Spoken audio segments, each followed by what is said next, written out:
Welcome to this review for Tyler the Creator's new album that dropped about, I'd say, 2 weeks ago if you're watching this when it just dropped. And yeah, he dropped it on the Monday because Tyler's weird and he likes to do these things. But yeah, it's called Chromakopia. It's his fourth album out of this new trilogy with an extra album because, yeah, if you're new to Tyler's music, Goblin's not much of a fun listen. Besides all that, though, I think it's time for us to give this album a good little spin and see if the album worth listening to or not. You feel the light inside, can you feel that fire? Okay, for an intro song, this song slaps. I don't care what you guys have to say. And Tyler's vocals on that hook got me floating into another orbit, bro. I cannot lie. Though I don't know if it's just me, but Daniel Caesar's feature on this song is almost non-existent, unless I'm deaf, which is just quite possible at this point. She ain't never met no one who talk like that. And if you hang up on a nigga, bitch, I...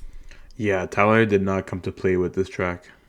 Considering how laid back the previous track was in Chroma, the instrumentals on this one just woke me up so badly I even decided to tear me a new one. This song also gives me some raunchy Goblin vibes from it, even though it doesn't sound like complete garbage.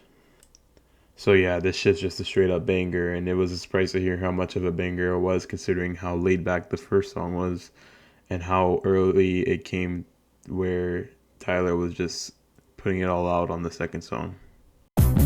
Things feel out of order. Look around, I'm not sure.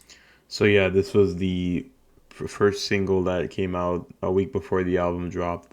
And honestly, when I first listened to the teaser of the song, I wasn't really too impressed. I mean, the start of the song is quite boring and it just has a slow build up. So I don't know why he chose to use this snippet as the teaser to the album. But then that sample flip kicks in and it's just such a masterclass from Tyler as it really just helps elevate this song for me. And now I just want to go listen to Ngazi Family, someone I've never heard of in my life. It's just straight up vibes from that sample. I don't even know what to say. It just has me grooving and dancing the whole time. And also, this song goes for so damn long. It wouldn't have been hard for Tyler to change the name of his track to keep that tradition of having that double track on this album, which he just refused to do on it for some reason. Darling, I keep falling in love. Darling. Yes, as you can hear from this little snippet, it is as blossomy as you think it is. I can't really say I hate it though because it's honestly a banger for me. It straight up feels like it came from a song like Sweet from Tyler's last studio album, Call Me If You Get Lost. Because it really just matches the themes of love and the blossoming instrumentals as well.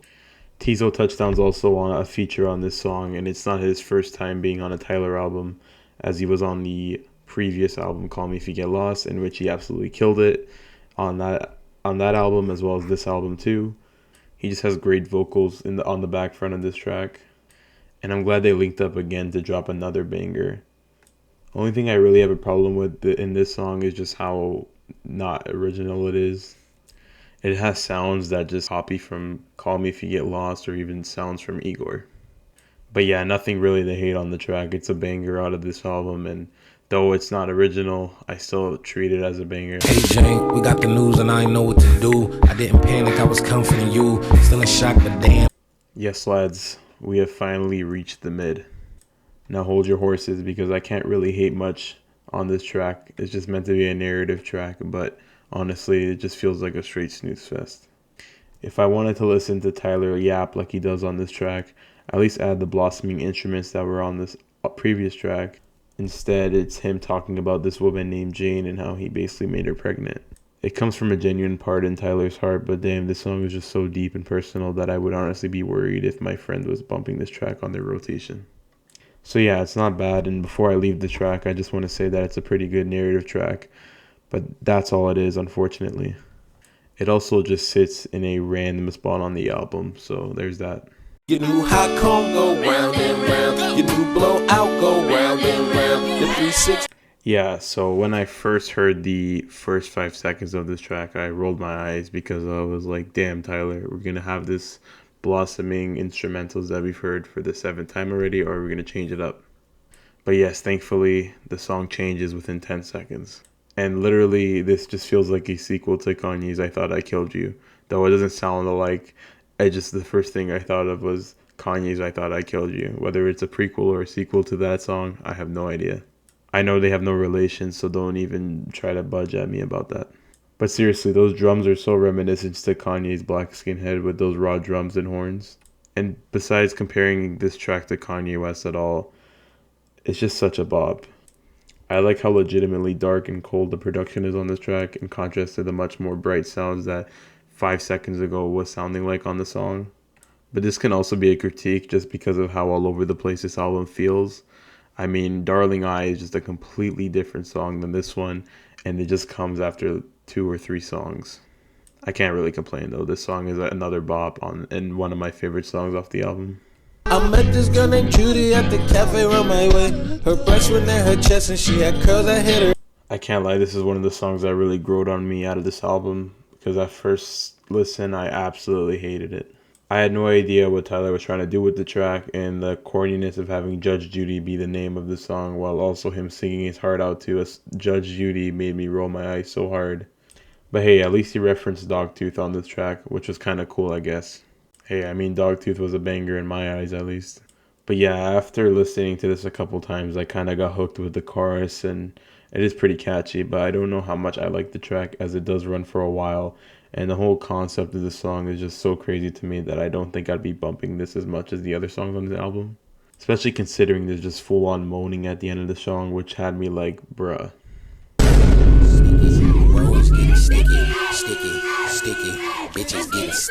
So yes, if you didn't know, this was the track that made me resurrect myself out of the music review tombstone that I dug myself in and come back to reviewing music again. I mean, this is literally the holy grail of this album, the magnum opus. This is legitimately the whole reason to why I chose to make a whole ass video on this album instead of dropping this Insta post that I would have probably had some of you think of it and scroll away. Either way, I think this track is just so damn good. The intro with that McDonald's whistle made me again think like, what the fuck is my guy on? Especially with his sexy red impression in that intro. But when that beat dropped and Glorilla hopped on that track, it made me fall on the floor like Lil Durk. I just knew instantly that this song would have been my favorite on the album. Tyler's second verse mentions ketamine, which is, well, what do you want me to say about that? I didn't think this song could get any better until Lil Wayne came on, and then I had my second cardiac arrest on the track.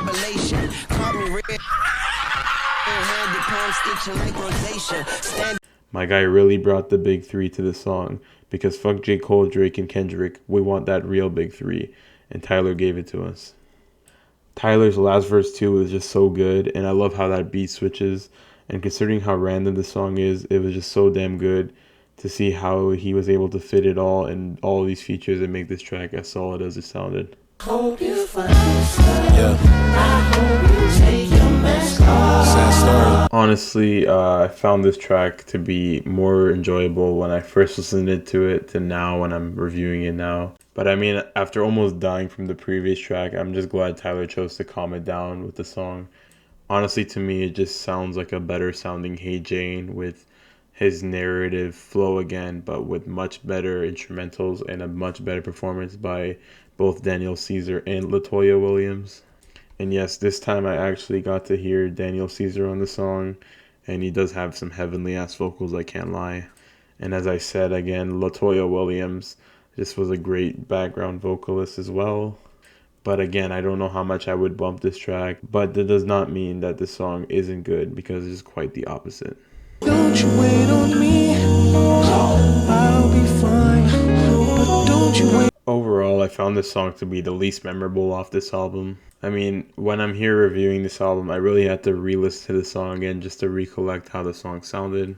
But although I had to re-listen to it, after re-listening to it, I kind of found that chorus being super catchy, something that I didn't really realize when I first listened to the song.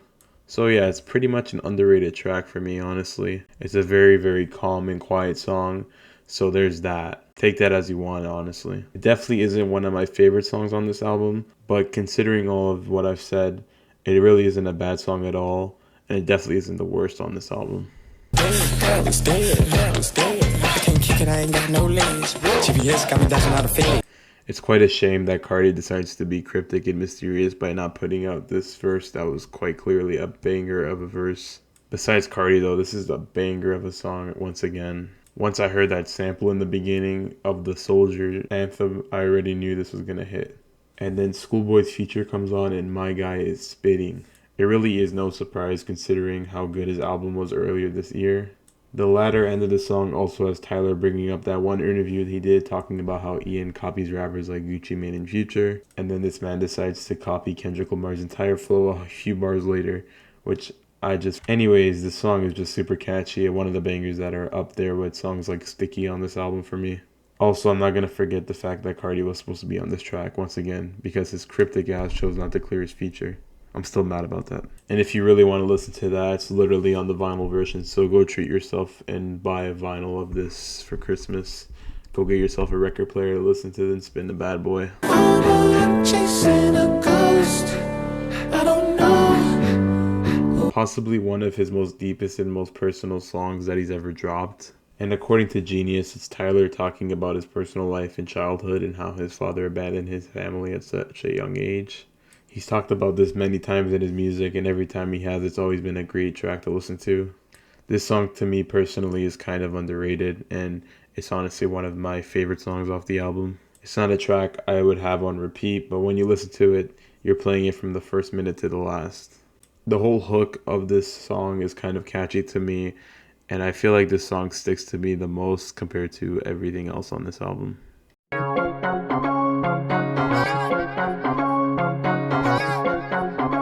Okay, so compared to how emotional and dark the previous song is, Tyler decided they could do a complete 180 and make this song very bright and jolly. But it's another banger on this album, and that beat in that intro just sounds so happy, I don't know how to explain it. It's almost like if you just walked into an amusement park and bought cotton candy as you walked around all the coasters and rides.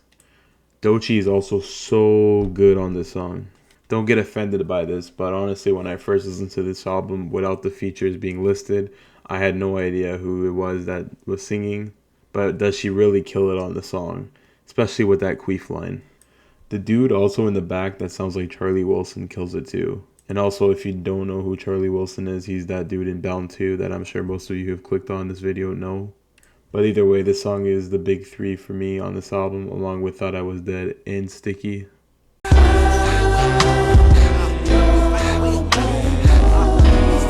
Though this song sort of fits as a great outro, it just feels like a bonus track in my head because Balloon would have just been a perfect way to close this album.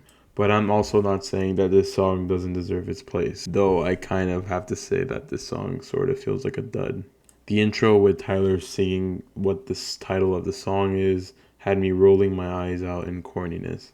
But hey, Tyler does it to me sometimes considering how weird and bizarre his music is to the norm. But hey, I guess this sort of ties the ribbon to this album. It does it in such a plain way to me though, because it's not like he's closed an album like this before. So yes, we have finally reached the end of this review. If you managed to watch until the end, I applaud to you for listening to my goofy ass for this long. Anyways, this album was quite good, and though it obviously didn't match the climaxes of his previous albums like Igor and Call Me If You Get Lost, it still was a pretty great listen. Racking up about 85 million streams on its first day is pretty crazy to me, but considering how commercially successful Tyler has become, he is practically today's generation of Kanye, since Kanye is on a hiatus of doing... Also, my favorite features on this album have to go to either Doechii, Glorilla, or Lil Wayne. I just couldn't pick. My least favorite feature was a pretty hard choice, but maybe Daniel Caesar on Saint Chroma, just because he's barely there. The best song on the album goes to Sticky, just because of how chaotic it felt first listening to it. And the worst song goes to Hey Jane, though it can be argued that this album has no bad songs. And to sum it all up, if I were to give it a score on this album, it would be a solid 8 out of 10. Good job, Tyler, and keep up being weird. Welcome to Eternal Take 2. Yes, welcome to Eternal Take 2, where Lil Uzi has been exploring his sounds while also taking trips all around the world, including Thailand. After releasing his long-awaited album Pink Tape a year ago, fans like me questioned his greatness, as though Pink Tape had some straight heat. There were also some low points. But after a year-long wait, we were teased with some weird Uzi trailer that I have no clue what is happening on it. And he changed all of his album covers to have a symbol that is quite alike to the OG Eternal Atake album cover, which I found to be pretty cool. But after venturing off to outer space in Eternal Atake about 4 years ago, can we see another galactic experience from the genius Lil Uzi Vert? Stop on by and hear about my opinion on this album and what I think on it next Monday.